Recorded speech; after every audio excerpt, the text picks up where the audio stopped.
28. Here we go. Glory to Jesus.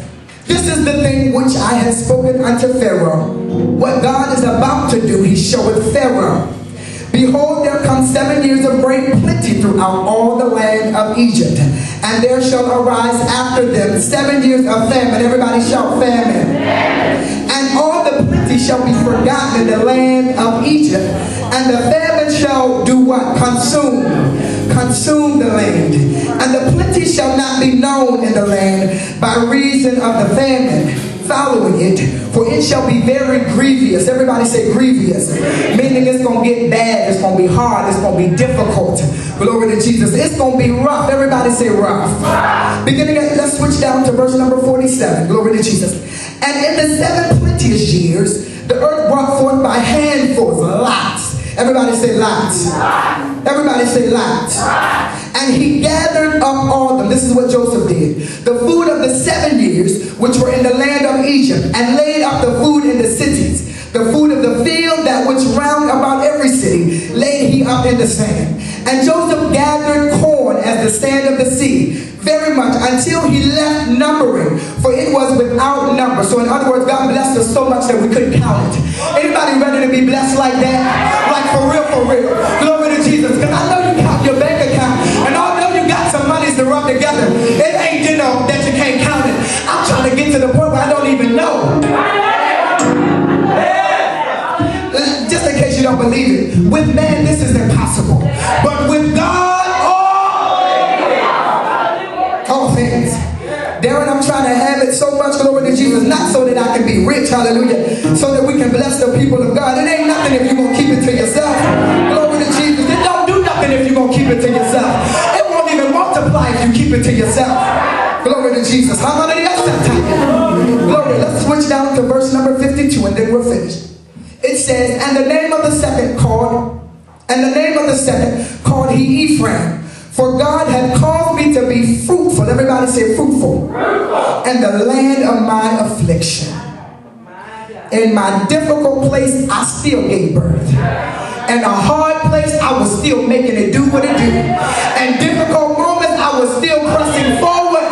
Let's read that one more time. Verse number 52. And the name of the second called he Ephraim. For God had called me to be fruitful in the land of my affliction. Now maybe you haven't been afflicted in the last several years.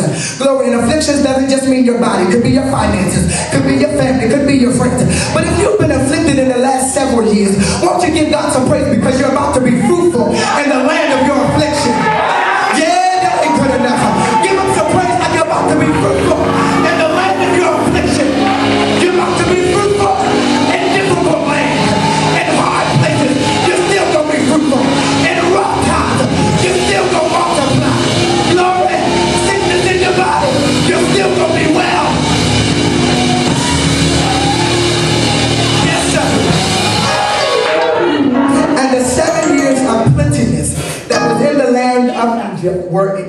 For the next several moments, we're going to talk about leftovers. Everybody say leftovers. Everybody say leftovers. When crisis hit, look to your neighbor and say, what you going to do when the world's on fire? What you going to do when the world's on fire? Maybe you don't know this. We used to sing this. What you going to do when the world's on fire? Before you sit down to your seat, tell your neighbor you can make it if you try. Now give God some praise and have a seat.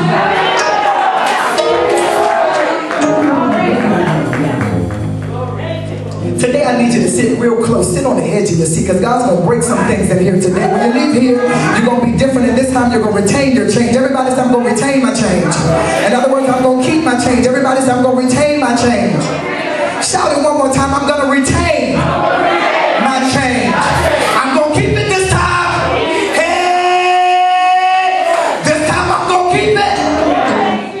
Now maybe you know you keep your change from Sunday to Sunday, but I believe it's about 10 people in here that every week the enemy just gets you and you forget what he did for you last Sunday. Tell somebody I'm going to keep it this time. Glory to Jesus. Leftovers. When crisis hits, Crisis is a time of difficulty, intense difficulty, trouble or danger. Crisis isn't just having, some little problems, like the ones we frown up our face for. You ain't got $10 so your face gets frowned. That's not crisis. Glory to Jesus. Your baby toe hurts so you can't come to church. That's not crisis. Glory to Jesus. Your friend just, said, deuces, I'm out. It might hurt your feelings, but that ain't crisis. Everybody say crisis. Everybody say crisis. Glory to Jesus. Crisis is a time of intense difficulty. Intense, that means that not just $5 is gone. You can't meet half of your bills. Now that's intense difficulty.